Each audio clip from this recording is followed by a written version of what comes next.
ಸ್ನೇಹಿತರಿಗೂ ಪ್ರೀತಿಯ ಸ್ವಾಗತವನ್ನ ಕೋರ್ತಾ, ತೂಫಾನ್ ಸಿನಿಮಾ ಹೆಸರಲ್ಲೇ ಸಿಕ್ಕಾಪಟ್ಟೆ ಮಾಸ್ ಅನ್ಸುವಂತ ಸಿನಿಮಾ. ಕಂಟೆಂಟ್ ಕೂಡ ಮಾಸ್ ಕಂಟೆಂಟ್ ಅಂತ ಈಗಾಗಲೇ ನಿರ್ದೇಶಕರು ಹೇಳ್ತಾ ಇದ್ದಾರೆ. ಆರ್ ಚಂದ್ರಕಾಂತ್ ಸರ್ ಈ ಸಿನಿಮಾದ ನಿರ್ದೇಶಕರು, ಕ್ಯಾಪ್ಟನ್ ಆಫ್ ದ ಶಿಪ್. 15 ವರ್ಷಗಳಿಂದ ಇಂಡಸ್ಟ್ರಿಯಲ್ಲಿದ್ದಾರೆ. ಇವರ ನಿರ್ದೇಶನದ 2ನೇ ಸಿನಿಮಾ ಇದಾದ್ರೂ ಕೂಡ ಪೋಸ್ಟರ್ ಡಿಸೈನಿಂಗ್ ವಿಚಾರದಲ್ಲಿ ತುಂಬಾ ದೊಡ್ಡ ಸಿನಿಮಾಗಳಿಗೆ ಕವಿರಾಜ್ ಸರ್ದೆ ಮದುವೆ ಮಮತೆಯ ಕರೆಯೋಲೆ ಆಗಿರ್ಬೋದು, ಅಥವಾ ಅಂಬಿನಿಂಗ್ ವಯಸ್ಸಾಯ್ತು, ಈ ತರ ಲಿಸ್ಟ್ ದೊಡ್ಡದಿದೆ. 15 ವರ್ಷದಿಂದ ಪೋಸ್ಟರ್ ಡಿಸೈನಿಂಗ್ ಅಲ್ಲಿ ತಮ್ಮನ್ನ ತಾವು ತೊಡಗಿಸಿಕೊಂಡವರು ಈಗ ನಿರ್ದೇಶನಕ್ಕೆ ಇಳಿದಿದ್ದಾರೆ. ಇದು 2ನೇ ಸಿನಿಮಾ ತೂಫಾನ್. ಇನ್ನು ಈ ಸಿನಿಮಾದ ನಾಯಕ ನಟನಾಗಿ ರೋಷನ್ ಅವರು ಮೊದಲ ಸಿನಿಮಾ ಇದು. ನಿಮಗೂ ಕೂಡ ಪ್ರೀತಿಯ ಸ್ವಾಗತ. ಅವರಿಗೆ ಜೋಡಿಯಾಗಿ ಚಂದನ ಮನದ ಚಂದದ ಚೆಲುವೆ ಅನುಷಾ ರೈ ಅವರು ಆಕ್ಟ್ ಮಾಡ್ತಿದ್ದಾರೆ.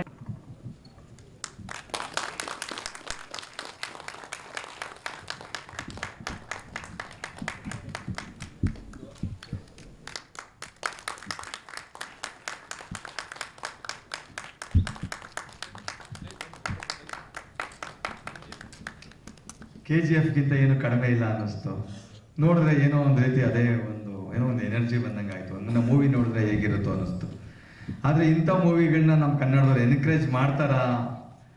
ಇತ್ತೀಚಿನ ದಿನಗಳಲ್ಲಿ ನೋಡ್ತಾ ಇದ್ರೆ ಏನೆಲ್ಲ ನಡೀತಾ ಇದೆ ನೋಡಿದಾಗ, ಒಬ್ಬ ಲಾಯರ್ ಆಗಿ ಆ ವ್ಯೂಲ್ ನೋಡಿದಾಗ ಕನ್ನಡ ಚಿತ್ರರಂಗನ ಎಲ್ಲೋ ಒಂದು ಕಡೆ ನಮ್ಮ ಕನ್ನಡದವರನ್ನೇ ಕೆಳಗಡೆ ಮಲಗಿಸ್ತಾ ಇದೀವಿ ಅನ್ನೋ ಒಂದು ಇದರಲ್ಲಿ ಎಷ್ಟು ಅದ್ದೂರಿಯಾಗಿ ಬಂದಿರೋ ಇದನ್ನ ನೋಡಿದ್ರೆ ಮೂವಿ ಇನ್ನೆಷ್ಟು ಅದ್ದೂರಿಯಾಗಿರುತ್ತೆ. ಸೊ ಅದನ್ನ ಚೆನ್ನಾಗಿ ಕನ್ನಡದವ್ರು ಬೆಳೆಸಿದ್ರೆ, ಅದರಲ್ಲೂ ವೆರಿ ಪವರ್ಫುಲ್ ಮೀಡಿಯಾದವ್ರು ಇದಾರಲ್ಲ, ಇವ್ರು ಮನ್ಸು ಮಾಡಿದ್ರೆ ಮೇ ಬಿ ಇದು ಹಿಟ್ ಆಗತ್ತೆ ಅನ್ನಿಸ್ತಾ ಇದೆ. ಹಿಟ್ ಆಗೋ ಅದು ಮೋರೋವರ್ ನನಗಿದು ವೈಯಕ್ತಿಕವಾಗಿ ನನ್ಗೆ ಅನ್ನಿಸ್ತಾ ಇದೆ. ಇತ್ತೀಚಿನ ದಿನಗಳಲ್ಲಿ ಆಸ್ ಅ ಲಾಯರ್ ಆಗಿ ನಾವು ನೋಡ್ತಿರ್ತೀವಲ್ಲ ಕ್ರೈಮು ಅದೆಲ್ಲ, ಆಕ್ಚುಲಿ ಇದನ್ನ ನೋಡಿದಾಗ ನನಗೇನು ಅನ್ನಿಸ್ತು, ಏನೋ ಅದನ್ನೆಲ್ಲ ಜಾಸ್ತಿ ಹಿಡಿದು ಇಟ್ಟಿದ್ದಾರೆ ಈ ಮೂವಿಯಲ್ಲಿ ಅಂತ ಕಾಣಿಸ್ತಾ ಇದೆ. ಮೀಡಿಯಾದವ್ರ ಮುಂದೆ ಹೇಳಿದ್ರೆ ಮೇ ಬಿ ತಪ್ಪಾಗ್ಬೋದು, ಮೀಡಿಯಾದವ್ರ ಮುಂದೆ ಹೇಳಿದ್ರೆ ತಪ್ಪಾಗ್ಬೋದು. ಅಂಡ್ ಜೊತೆಗೆ ನಾನು ಈ ಮಾಧ್ಯಮದವ್ರ ಮುಂದೆಗಡೆನೆ ನಾನು ಕೇಳಕ್ಕೆ ಇಷ್ಟಪಡ್ತೀನಿ. ನಾನು ಸಾಮಾನ್ಯವಾಗಿದ್ದ ಕಾರ್ಯಕ್ರಮಗಳಲ್ಲಿ ಬಹಳ ಕಡಿಮೆ, ನಮ್ದೆಲ್ಲ ಬೀಂಗ್ ಲಾಯರ್ಸ್ ನಮ್ದು ಬೇರೆ ಇದರಲ್ಲಿ ಇರ್ತೀವಿ. ಆದರೆ ಇದನ್ನ ನೋಡಿದಾಗ ನನಗೆ ಅನ್ನಿಸ್ತು, ಇತ್ತೀಚಿನ ದಿನಗಳಲ್ಲಿ ಸುಮಾರು ಥಿಯೇಟ್ರ್ಗಳು ಮುಚ್ತಾ ಇದ್ದಾರೆ, ಹಾಗೆ ಹೀಗೆ ಕನ್ನಡ ಚಿತ್ರರಂಗಗಳು ಒಳ್ಳೆ ಮೂವಿಗಳು ಓಡ್ತಾನೆ ಇಲ್ಲ ಅಂತ ಅನ್ನೋ ಇಂಥ ಸ್ಥಿತಿಯಲ್ಲಿ ಕನ್ನಡ ಚಿತ್ರರಂಗ ಉಳಿಬೇಕು ಅಂದರೆ ಖಂಡಿತವಾಗಿಯೂ ಮಾಧ್ಯಮಗಳ ಪಾತ್ರ ತುಂಬ ದೊಡ್ಡದಿದೆ ಅಂತ ನನಗೆ ಅನ್ನಿಸ್ತಾ ಇದೆ. ಸೊ ನೀವು ಮನಸ್ಸು ಮಾಡಿದ್ರೆ ಇಂಥ ಚಿತ್ರ ಉಳಿಯತ್ತೆ. ಅದರಲ್ಲಿರ್ತಕ್ಕಂಥ ಕಲಾವಿದರಿಗೆ, ಟೆಕ್ನಿಷಿಯನ್ಸ್ಗೆ, ಮ್ಯೂಸಿಷಿಯನ್ಸ್ಗೆ ಎಲ್ಲರಿಗೂ ಕೂಡ ಒಂದು ದಾರಿ ಆಗುತ್ತೆ. ಅದರಿಂದ ನೂರಾರು ಕುಟುಂಬಗಳು ದಾರಿದೀಪಕ್ಕೆ ನೀವು ಕಾರಣ ಆಗ್ತೀರಾ ಅಂತ ನನಗೆ ಅನ್ನಿಸ್ತಾ ಇದೆ. ನನ್ನ ಮೊದಲನೇ ನಿರ್ದೇಶನ ಸಿನಿಮಾ ಮದುವೆ ಮಮತೆ ಕರೆಯೋರಲ್ಲಿ ಇವರು ಬಹಳ ಚಿಕ್ಕ ಹುಡುಗ, ಅವಾಗಿನ್ನು ಪೋಸ್ಟರ್ ಡಿಸೈನ್ ಮಾಡ್ತಾ ಇದ್ರು. ತುಂಬ ಕ್ರಿಯೇಟಿವ್ ಆಗಿತ್ತು ಇದ್ರು. ಪೋಸ್ಟರ್ ಡಿಸೈನ್ ಅಂದರೆ ಒಂದು ಫೋಟೋ, ಅದಕ್ಕೆ ಕೆಳಗಡೆ 4 ಕ್ಯಾಪ್ಷನ್ ಹಾಕಿ ಕೊಟ್ಬಿಡೋದಲ್ಲ, ಅದರಲ್ಲೊಂದು ಕಾನ್ಸೆಪ್ಟ್ ಕಾಣಿಸ್ಬೇಕು, ಅದರಲ್ಲೊಂದು ಕತೆ ಹೇಳಬೇಕು, ಆ ತಾಕತ್ತು ಇತ್ತು ಅವರಿಗೆ. ಅಂದರೆ ಕ್ರಿಯೇಟಿವ್ ಆಗಿದ್ದಾರೆ. ಬಟ್ ಒಂದು ದಿನ ಡೈರೆಕ್ಟರ್ ಆಗ್ತಾರೆ ಅಂತ ಅಂದ್ಕೊಂಡಿರಲಿಲ್ಲ. ಬಟ್ ಅವರು ಅವತ್ತೇ ಆಸೆ ವ್ಯಕ್ತಪಡಿಸಿದ್ರು. ಇವಾಗ ನೋಡಿದ್ರೆ ಖುಷಿ ಆಯಿತು, ಹೆಮ್ಮೆ ಆಯಿತು. ಇವರ ವಿಜುವಲಲ್ಲಿ ನಿಜವಾಗ್ಲೂ ಒಂದು ದಮ್ಮಿದೆ, ಖಂಡಿತವಾಗಿ ಒಂದು ತಾಕತ್ತು ಕಾಣಿಸ್ತಾ ಇದೆ ಅಲ್ಲಿ. ಫ್ರೇಮಿಂಗ್ ಆಗಿರ್ಬೋದು, ಲೈಟಿಂಗ್ ಆಗಿರ್ಬೋದು, ಆ ಟೋನ್ ಆಗಿರ್ಬೋದು, ಮ್ಯೂಸಿಕ್ BGM ಆಗಿರ್ಬೋದು, ಎಲ್ಲೋ ಒಂದು ಕಡೆ ಇವಾಗ ಏನಾಗಿದೆ ಅಂದರೆ ಸಿನಿಮಾ ಒಂದು ದಿಕ್ಕಿನಲ್ಲಿ ಥಿಯೇಟ್ರಿಗೆ ಬಂದು ನೋಡಬೇಕು ಅಂದರೆ ಏನೋ ಒಂದು ಲಾರ್ಜರ್ ದನ್ ಲೈಫ್ ದೊಡ್ಡದಾಗಿರಬೇಕು. ಟಿವಿಯ ಒಂದು ಏನು 24 ಇಂಚು 56 ಇಂಚು ಮೀರಿ ದೊಡ್ಡ ಪರದೆಯಲ್ಲಿ ನೋಡಬೇಕಾದಾಗ ಏನೋ ಒಂದು ದೊಡ್ಡದಾಗಿದ್ದರೆ ಅದನ್ನು ಜನ ನೋಡ್ತಾರೆ ಅನ್ನೋದು, ಎಮೋಷನ್ ಎಲ್ಲ ನೋಡ್ತಾರೆ. ಬಟ್ ಒಂದು basic formula larger than life ಏನೋ ದೊಡ್ಡದಾಗಿರಬೇಕು, ಏನೋ ಒಂದು ಬೇರೆ ಲೋಕನೇ ತೋರಿಸ್ಬೇಕು ಸಿನಿಮಾ, ಆವಾಗ ಜನ ಬರ್ತಾರೆ ಅನ್ನೋ ಮಾತಿದೆ. ಸ್ವಲ್ಪ ಸಂಕಷ್ಟದ ಸ್ಥಿತಿನೇ ಈಗ ನಮ್ಮ ಸಿನಿಮಾ ರಂಗಕ್ಕೆ.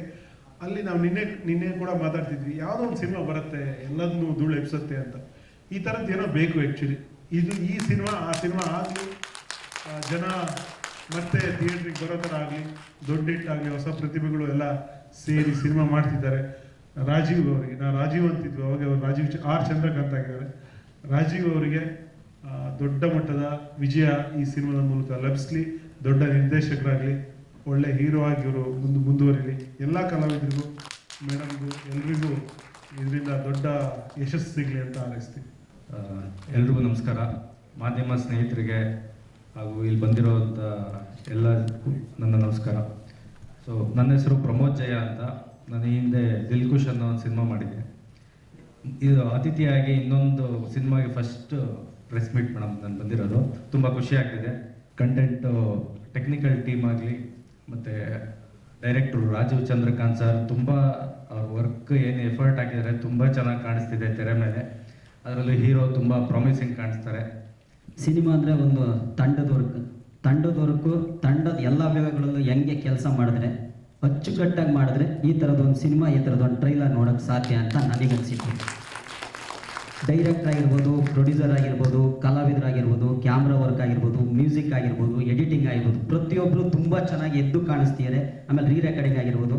ಎಲ್ಲರಿಗೂ ನನ್ನ ಕಡೆಯಿಂದ ಆಲ್ ದಿ ಬೆಸ್ಟ್. ಎಷ್ಟಾಗುತ್ತೆ ಅಷ್ಟು ಪ್ರಚಾರ ಕೊಡಿ. ಇಂಥ ಸಿನಿಮಾಗಳು ಗೆದ್ದರೆ ನಮಗೆಲ್ಲೋ ಒಂದು ಕಡೆ ಚಿಗುರು ಹೊಡೆದಂಗೆ ಆಗುತ್ತೆ. ಅದರಲ್ಲೂ ಹೊಸ ಪ್ರತಿಭೆಗಳು ಬಂದರೆ ಚಿತ್ರರಂಗ ಬೆಳವಣಿಗೆ ಲಕ್ಷಣ ಅದು. ದಯವಿಟ್ಟು ಎಲ್ಲರೂ ಎಂಕರೇಜ್ ಮಾಡಿ, ಸಪೋರ್ಟ್ ಮಾಡಿ.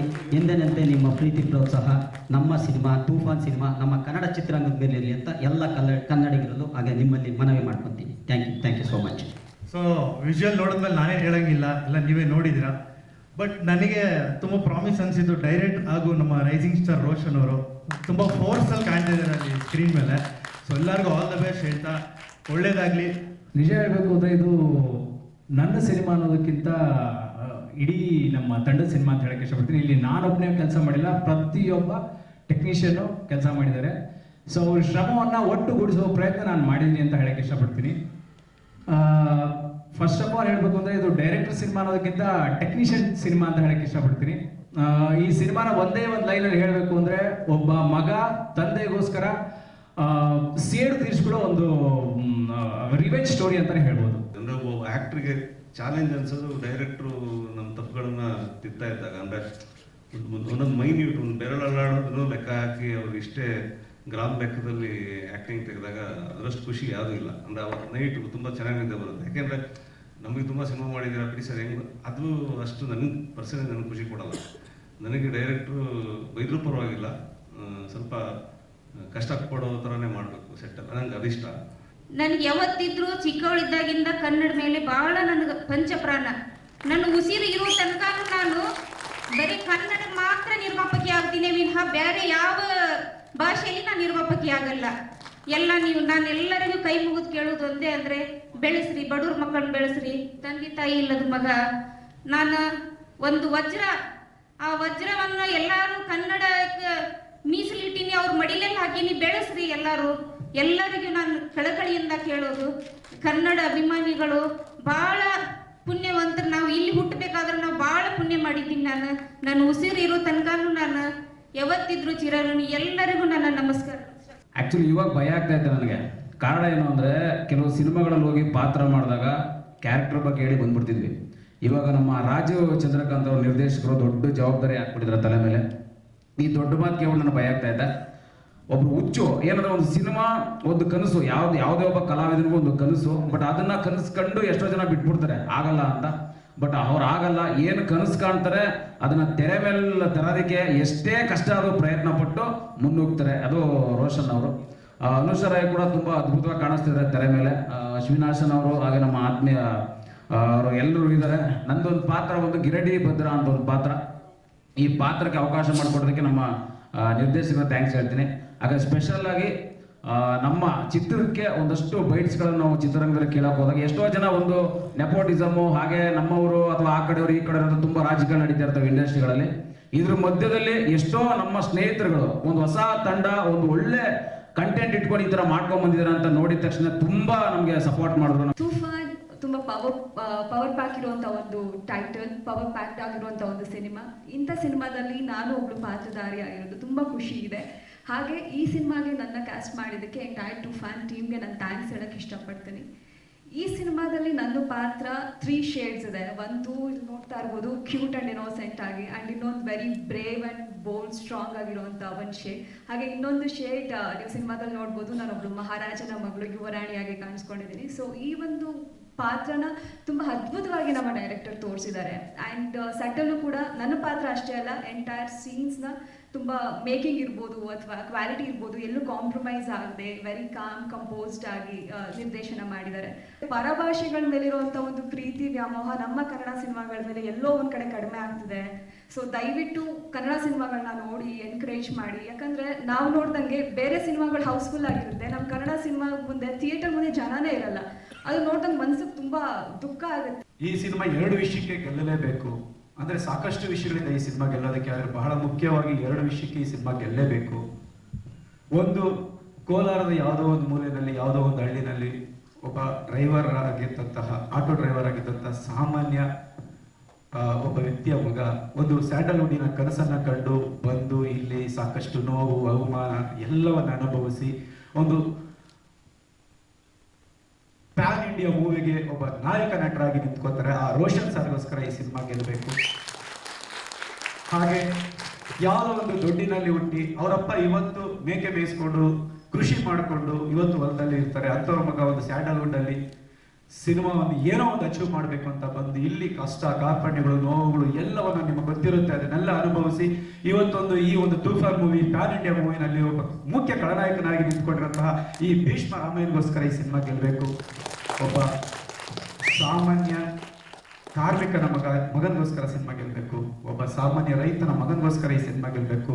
ಇದು ಲಕ್ಷಾಂತರ ಬಡವರ ಮಕ್ಕಳ ಕನಸಲ್ಲಿ ಸಾಯಬಾರ್ದು ಅಂದ್ರೆ ಇಂಥ ಸಿನಿಮಾಗಳನ್ನ ಗೆಲ್ಲಬೇಕು. 3 ಗಂಟೆ ರಾತ್ರಿ ಆಗಲಿ ಆನ್ಲೈನಲ್ಲಿ ಇರ್ತಾ ಇದ್ರು, 2 ಗಂಟೆ ರಾತ್ರಿ ಆಗಲಿ 5 ಗಂಟೆ ರಾತ್ರಿ ಆಗಲಿ ಡೇ ನೈಟ್ ಅವ್ರು ಏನು ಕಷ್ಟಪಟ್ಟಿದ್ದಾರೆ ನಿಲ್ಬೇಕು.